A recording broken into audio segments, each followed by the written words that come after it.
Football is the only sport on earth where the ball is round, the field is massive, and the lowest scoring game still gets celebrated like a parade. So let's fix that confusion right now, because by the end of this, you'll understand every rule that matters, and you'll watch the World Cup like someone who's followed this sport their whole life. Here's the first thing that trips up every American. This is soccer to you, but everywhere else on the planet, it's football. Two teams, 11 players each, one ball, 90 minutes, and a single goal. Get the ball into the net more times than the other team. That's it. That's the whole sport at its core. Everything else is just the rulebook protecting that simple idea. Let's start with the field itself because size matters here. A football pitch is roughly 100 to 110 meters long. That's over a football field and a half if you're picturing the American kind.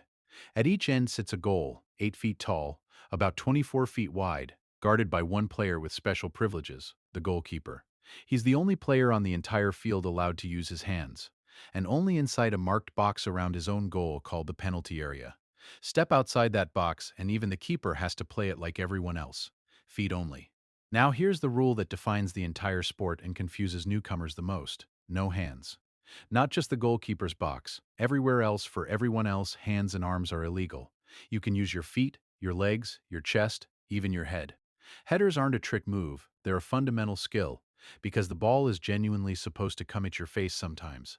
If a player touches the ball with their hand or arm, even by accident, it's called a handball, and the other team gets a free kick. Touch it on purpose to stop a goal, and the punishment gets a lot worse, which we'll get to. Next up, the rule that's caused more World Cup arguments than anything else in football history: offside. Picture this. An attacker can't just camp out right next to the opposing goalkeeper waiting for a pass.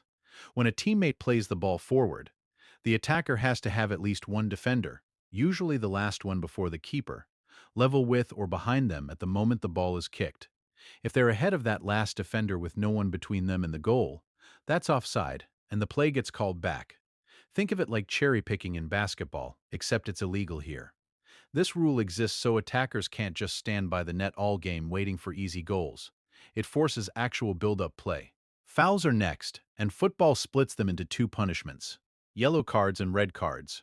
A yellow card is a warning: rough tackle, dangerous play, time wasting, that kind of thing. Get two yellows in one game, and they combine into a red card, which means you're sent off the field. Your team plays the rest of the match with one fewer player, and you don't get a replacement. A direct red card, for something serious like a violent tackle or stopping a clear goal with your hands, means instant ejection, no second chance. This is one of the most brutal aspects of football compared to American sports. There's no substitution for an ejected player. Your team is just down a man for the rest of the game, sometimes for 60 or more minutes straight. When a foul happens, the punishment is usually a free kick. The fouled team gets to kick the ball from where the foul occurred, with the other team forced to stand at least 10 yards away. But if the foul happens inside the penalty box, the box around the goal, it escalates to a penalty kick. One shooter, one goalkeeper, ball placed 12 yards out, and it's basically a one-on-one duel, with the entire game sometimes hanging on it. Penalty kicks are some of the most tension-filled moments in all of sports, and World Cup history is loaded with iconic ones. Throw-ins happen when the ball goes out over the sideline. Whoever didn't touch it last gets to throw it back in. Both feet on the ground, ball behind the head, thrown with two hands. Simple, but referees watch it closely because an illegal throw-in hands the ball straight to the other team. Corner kicks and goal kicks both happen along the end lines. If the defending team is the last to touch the ball before it crosses their own goal line, the attacking team gets a corner kick, a set play from the corner of the field, often a dangerous scoring chance. If the attacking team touches it last and it goes out, the defending goalkeeper gets a goal kick, restarting play from the back. These restarts happen constantly, and they're where a lot of football's set-piece strategy and tactics live. Now let's talk time, because football doesn't stop the clock the way American sports do. Two 45-minute halves, ball constantly moving, clock almost never pauses. But here's the twist. The referee adds extra time at the end of each half to make up for stoppages like injuries, substitutions, and time wasting. That's why you'll see a number like 90 plus 4-inch on screen. It means 4 extra minutes are being added.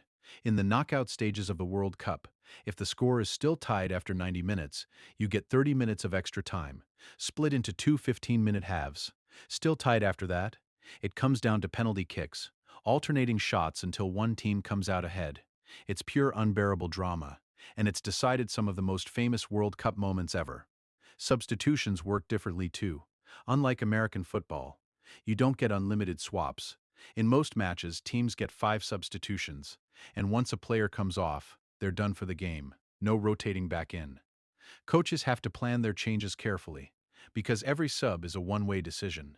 And one more piece that's become massive in recent World Cups: VAR, the video assistant referee. It's a team of officials watching every angle on screens, ready to flag major incidents: goals, penalties, red cards, mistaken identity. If something looks wrong, the referee can pause play, review the footage on the sideline monitor, and overturn the call. It's controversial. It's slowed games down, but it's also corrected genuine errors that used to just stand forever. So here's football boiled down: 11 against 11. Feet and head only. Score more goals than the other team. Stay onside when you attack. Avoid fouls or pay for them with free kicks, penalties, yellow cards and reds. Throw-ins, corners, and goal kicks restart play along the lines. The clock keeps running, extra time gets tacked on, and if a knockout match is still tied, penalties decided. And now, VAR is always watching. Here's the one thing to remember above everything else. Football's rules aren't there to make the game complicated. They're there to keep it fair on a field where almost the entire body is a tool except the 2 arms God gave you for balance. Once that clicks, the whole sport opens up. If this finally made football make sense, subscribe, because there's a lot more World Cup knowledge coming your way.